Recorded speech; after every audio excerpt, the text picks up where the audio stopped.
Ito, makikita nyo. Maganda yung lalagyan ng king oyster mushroom niya. At saka yung inokitake. Mag-uwi ako sa Pilipinas yan. 4 na fruiting bags. Sana maparami ko pa. Okay.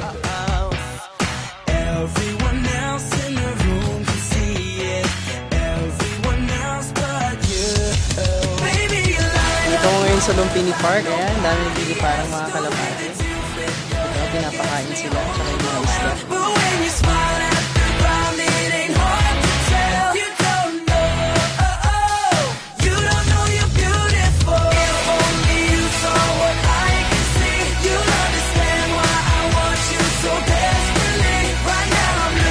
Grabe! Pagkakataon ko na kumain. Yes, yes.